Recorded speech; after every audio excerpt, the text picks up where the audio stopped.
in this series we've already completed the first chapter and also some parts of the second chapter as well.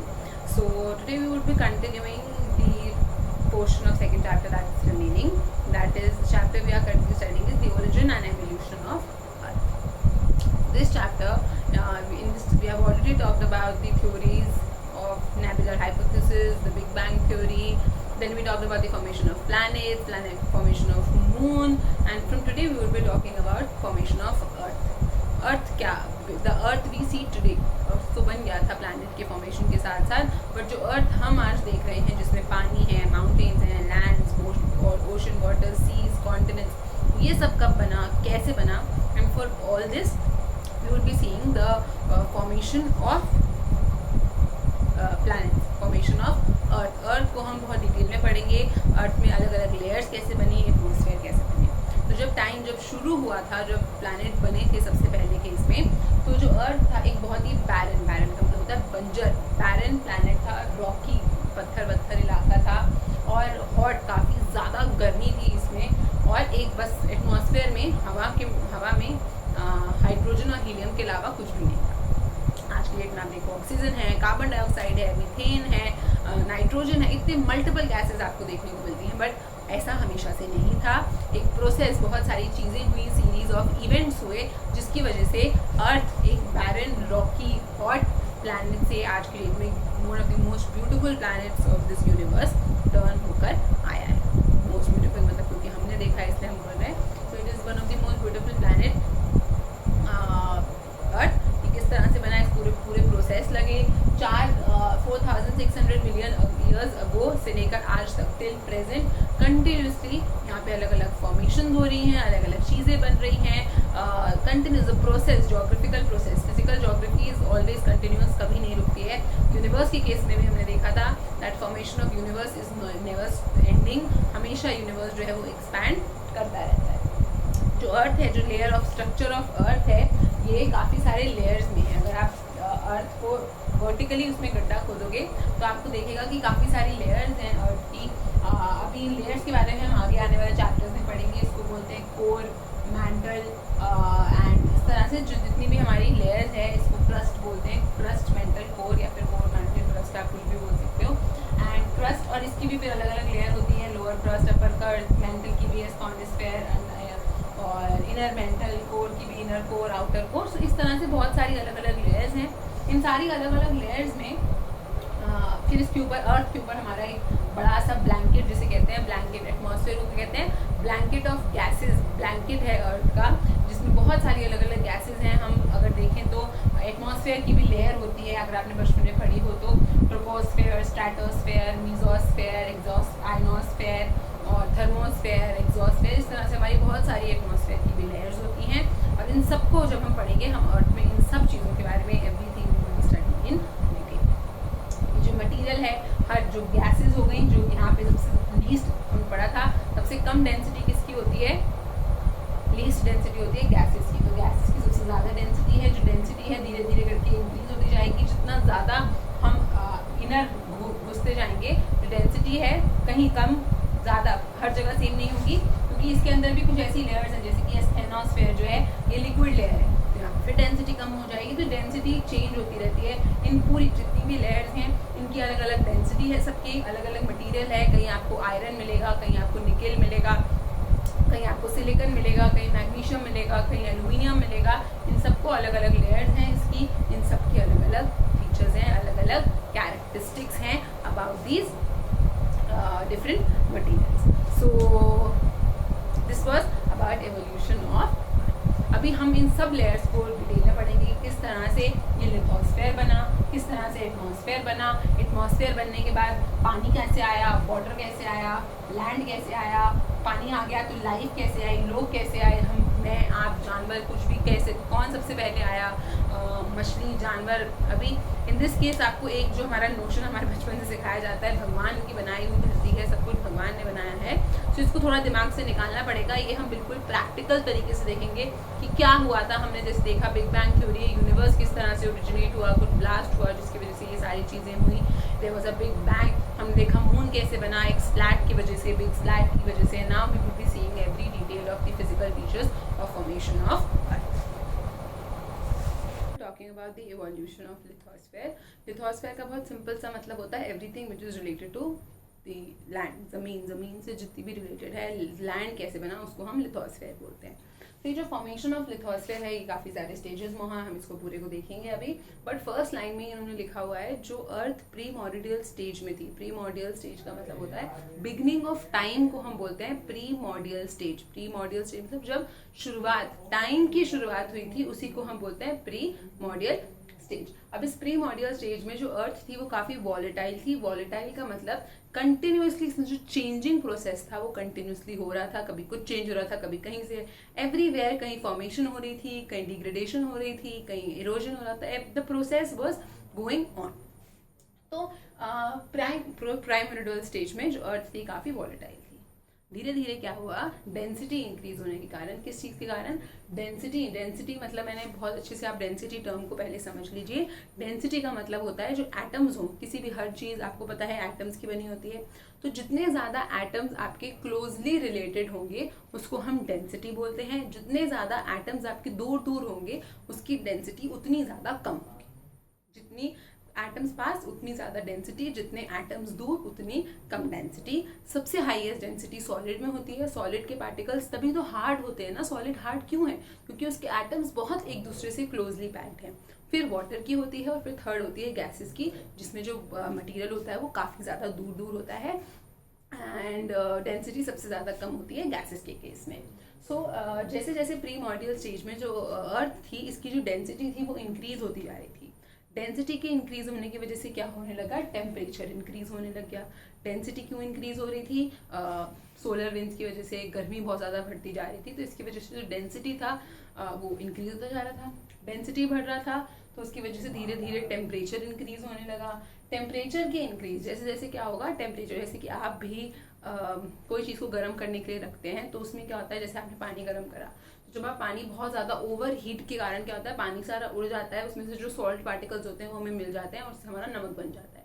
उसी तरीके से this is not a good example but उसी तरीके से जो हमारे material थे, अर्थ जितने भी सामान से, जितने भी मटेरियल से बना था, जितने भी मिनरल से बना था, डस्ट, जो जितनी भी चीज़ें थी वो सारी मटेरियल क्या हो गए, सेपरेट हो गए, अलग अलग हो गए. एक्सेस ऑफ टेम्परेचर के वजह से, टेम्परेचर के प्रेशर की वजह से, टेम्परेचर गर्मी के कारण जो मटेरियल्स थे वो बिल्कुल सेपरेट हो गए, अलग अलग हो गए. इस सेपरेशन में क्या हुआ, जो हैवी मटेरियल्स थे यानी कि आयरन, निकल, फेरस, जो ये मटेरियल्स बहुत भारी थे, गर्मी के कारण, हीट के कारण ये तो अंदर वाली स्टेजेस में चले गए.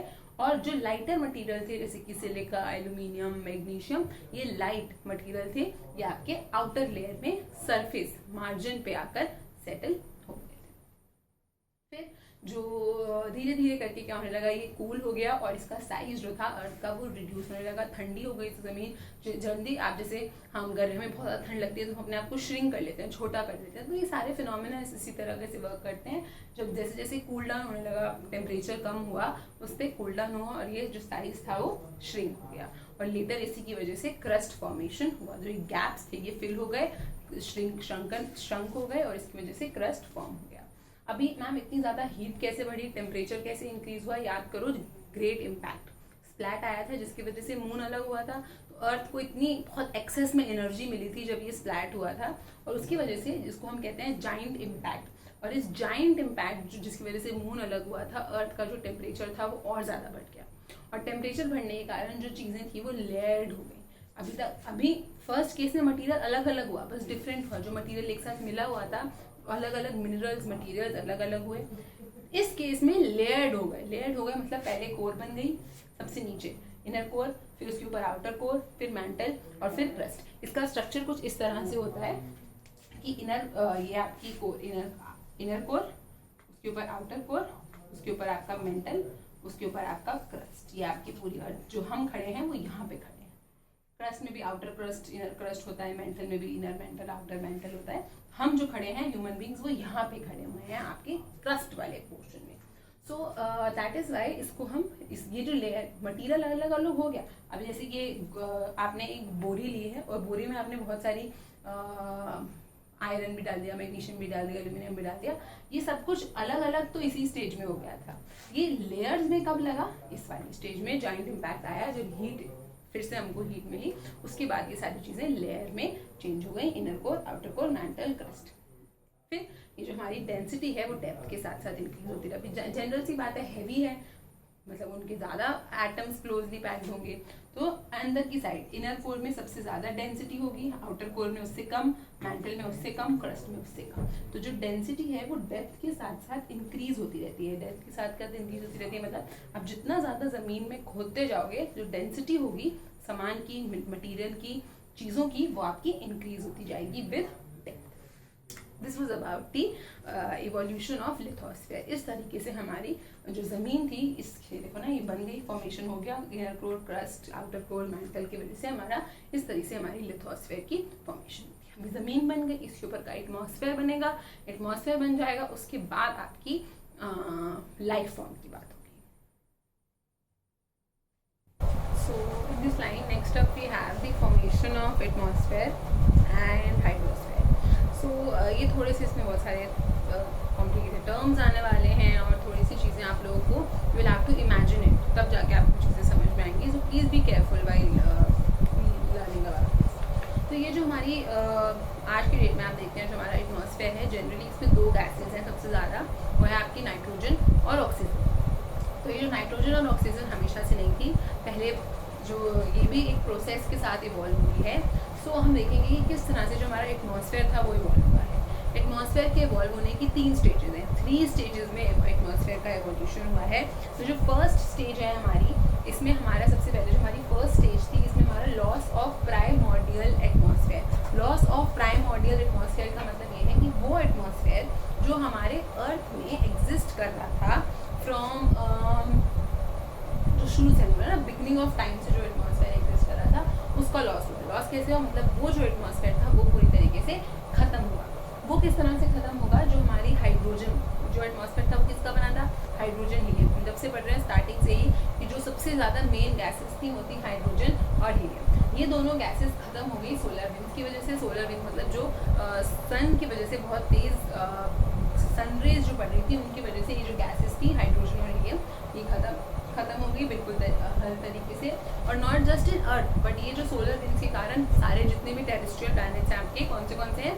मार्स, मरकरी, वीनस, अर्थ और मार्स, जो आगे के हमारे 4 फर्स्ट प्रो प्लैनेट्स हैं, जो कि चारों टेरेस्ट्रियल प्लैनेट्स हैं। उन चारों ही प्लैनेट्स में जो प्रीमॉर्डियल एटमॉस्फेयर था, उसमें जो हाइड्रोजन और हीलियम था वो खत्म हो गया because of the solar winds. In the stage 2, ये 3 स्टेजेस थी। पहला तो आपका loss of primordial atmosphere. Second हमारी स्टेज आएगी कि हॉट इंटीरियर, जो अर्थ का इंटीरियर है गर्म, उससे किस तरह से एटमॉस्फेयर बना। और थर्ड स्टेज हम अभी इसमें नहीं लिखी है, थर्ड स्टेज इज फोटोसिंथेसिस के कारण किस तरह से हमारा एटमॉस्फेयर फॉर्म हुआ। तो we have already discuss the stage 1। In the stage 2 जो हॉट इंटीरियर, हमने अभी पहले जब हमने इवोल्यूशन ऑफ लिथोस्फेयर की बात करी थी, तो हमने देखा था कि किस तरह से जैसे जैसे हम अर्थ के लेयर में अंदर जाते रहेंगे, जैसे जैसे डेप्थ, गहराई बढ़ेगी, वैसे वैसे डेंसिटी बढ़ेगी। डेंसिटी के साथ साथ जैसे जैसे गहराई बढ़ती है वैसे वैसे टेम्परेचर भी बढ़ता है। Temperature also increases. जितना ज़्यादा आप अर्थ के अंदर जाते रहोगे उतना ज़्यादा आपको टेम्परेचर अंदर जाते हुए मिलेगा। सो हम जो अगर देखें तो हमारे इन्वायरमेंट में हाइड्रोजन और हीलियम के अलावा भी बहुत सारे गैसेज, जैसे कि हमारे जो अर्ली एटमॉस्फेयर था उसमें बहुत सारे गैसेस जैसे कि water vapour, CO2, water vapour, carbon dioxide, methane, nitrogen, ammonia, और ये सारे गैसेस थे। ऑक्सीजन फ्री स्टेट में, मतलब कि हम मेरे आपके सांस लेने के स्टेज में बहुत कम थी, डिजोल्व थी इन दी इंटरनल, इंटीरियर में थी, एक्सटीरियर में बहुत कम थी। अंदर से, हमारे अर्थ के अंदर से वॉल्केनोज होते हैं, हम सबको पता है। जब आपने वॉल्केनोज देखा होगा, लावा, मैग्मा उसमें से बाहर आता है। तो जो वॉल्केनोज होते हैं उसमें से क्या बाहर आता है? अर्थ के अंदर का मटेरियल ही तो बाहर आता है। तो वही मटेरियल जब वॉल्केनो कंटिन्यूस, इतनी गर्मी के कारण हमारे कंटिन्यूसली प्लेट मूवमेंट हो रही थी, सब खाली था, पानी नहीं था, टेम्परेचर बहुत ज़्यादा हाई था, उसकी वजह से जो वॉल्केनिक इरप्शंस थे वो कंटिन्यूसली हो रहे थे। वॉल्केनोज कंटिन्यूसली आते जा रहे थे। अब जब वॉल्केनोज निकलते हैं तो उसमें से उसके साथ बहुत सारी डस्ट पार्टिकल्स, बहुत सारी गैसेस, वाटर वेपर निकलता है बहुत हाई क्वांटिटी में। इस चीज़ को हम बोलते हैं डी गैसिंग। इस प्रोसेस को हम क्या बोलते हैं? The process of outburst. अंदर से इंटीरियर, अर्थ के इंटीरियर से जब गैसेस बाहर आ जाती हैं तो हम उसको क्या बोलते हैं? D guessing.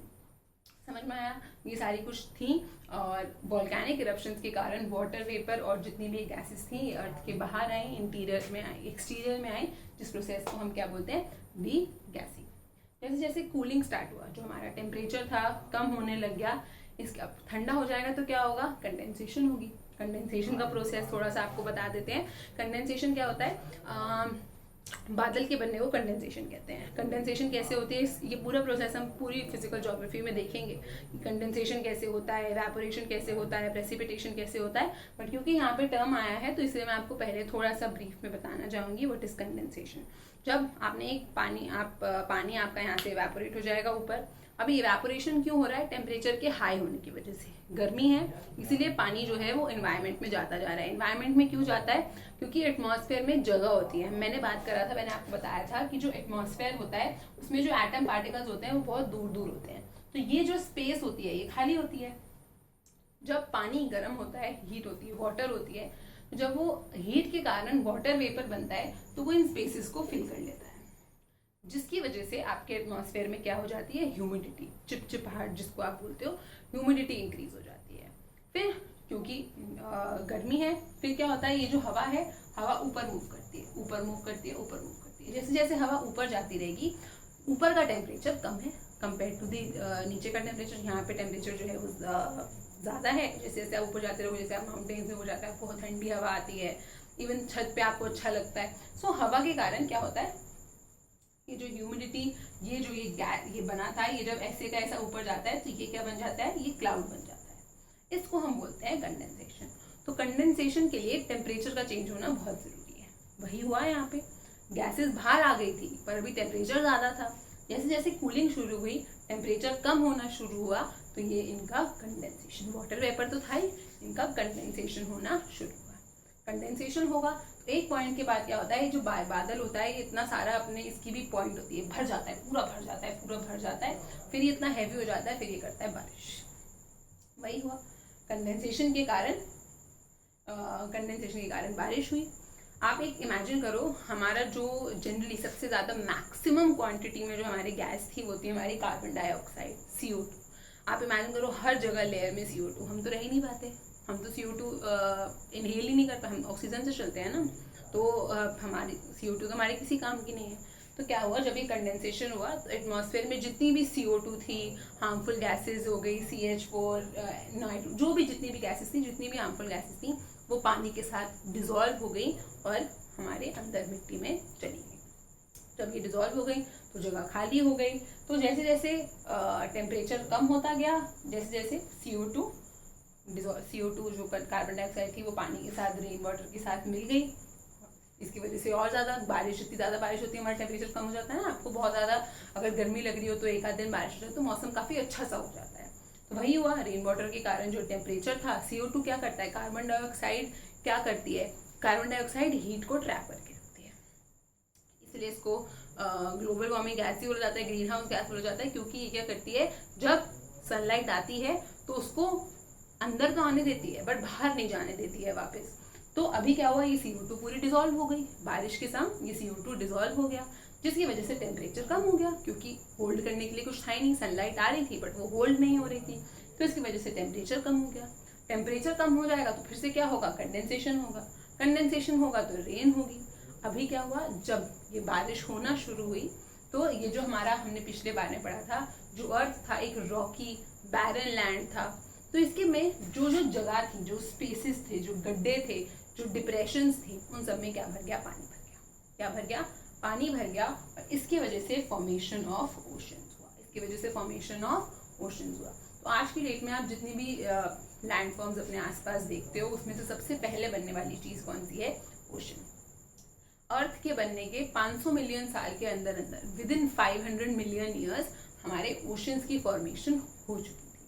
अब ये जो जितने भी मैंने आपको प्रोसेस बताया, ये बहुत कम टाइम में नहीं, आप देखो 500 मिलियन ईयर्स में ये पूरा प्रोसेस हुआ है, जिसकी वजह से ओशंस बन के आए हैं। ओशंस अराउंड हमारे 4600 मिलियन ईयर्स अगो पहले बन गए थे। एंड ये हमारे सबसे पहले लैंडफॉर्म ओशन सबसे पहले बने हैं। आपसे कभी कोई पूछे कि ओशंस पहले आए या ज़मीन पहले आया, तो ओशंस की फॉर्मेशन पहले हुई है, फिर ये कॉन्टिनेंटल लैंड मास वगैरह बनना शुरू हुआ जिसमें हम और आप रह रहे हैं। तो ना दिस इज ऑल्सो डिबेटेबल कि मैम पहले ज़मीन आई होगी तभी तो गड्ढे होंगे जिसमें ओशंस रहे होंगे, बट सबसे पहले ओशंस के थ्रू ही हमारी लाइफ की फॉर्मेशन हुई। धीरे धीरे करके इन ओशंस में लाइफ फॉर्म होगा। This was about the last first 2 stages. Now in the third stage हमने देखा ओशंस बन चुके हैं। सेकेंड स्टेज में हमने देखा ओशंस बन गए हैं। ओशंस कब बने आपके 4000 मिलियन ईयर्स अगो पहले, फिर धीरे धीरे करके 200 मिलियन साल के अंदर अंदर यानी कि 3800 मिलियन ईयर्स अगो हमारी लाइफ फॉर्म हो गई थी। मतलब ओशंस के अंदर लाइफ फॉर्म, आपको ओशंस के अंदर जानवर हमको देखने को मिल गए। सिंगल सेल्ड ऑर्गेनिजम्स होते थे, बहुत बेसिक बैक्टीरिया, वायरस, ये सब बहुत बेसिक चीज़ें हमको ओशंस के अंदर मिलना शुरू हुई। जब अब अंदर जानवर होंगे, प्लांट्स, एनिमल्स जब अंदर की तरफ फॉर्म होने लग गए तो उन्होंने क्या करना शुरू किया? फोटोसिंथेसिस। क्या करना शुरू किया? फोटोसिंथेसिस। फोटोसिंथेसिस एक प्रोसेस होता है जिसमें आप कार्बन डाइऑक्साइड को कार्बन डाइऑक्साइड तो हो गया ना पानी में, आप कार्बन डाइऑक्साइड को यूज करके अपना खाना बनाते हो और ऑक्सीजन प्रोड्यूस करते हो। और क्या करते हो? आप ऑक्सीजन प्रोड्यूस करते हो। तो ये जो फोटोसिंथेसिस का प्रोसेस था ये 2500 से 3000 मिलियन ईयर्स अगो पहले शुरू हो गया था। उसके बाद ऑक्सीजन का प्रोडक्शन होना शुरू हुआ। ऑक्सीजन एक टाइम ऐसा आया कि जो ओशियंस थे वो सैचुरेटेड, अभी सैचुरेटेड का मतलब क्या होता है? बोलते हैं ना मेरा सैचुरेशन पॉइंट आ गया, मुझसे और नहीं पढ़ा जाएगा। इसका मतलब बस हो गया, अभी इससे ज़्यादा नहीं। जैसे अगर ये एक कप है और आप इसमें यहाँ तक पानी भर देते हो तो इसको कहते हैं सैचुरेशन, जिसमें अब कोई बिल्कुल जगह नहीं बची है। उसी तरीके से ओशंस का भी सैचुरेशन पॉइंट आ गया था। अब वो और ऑक्सीजन होल्ड नहीं कर पा रहे थे और उसके बाद क्या हुआ? जो ऑक्सीजन थी वो हमारे एटमॉस्फेयर में आना शुरू हुई। अराउंड 2000 मिलियन ईयर्स अगो हमारी जो ऑक्सीजन थी it came into the atmosphere. Oceans, this was about the formation of atmosphere और हाइड्रोस्फेयर, पानी, यानी कि ओशंस किस तरह से बने। हमने ये दोनों चीज़ें देख ली हैं।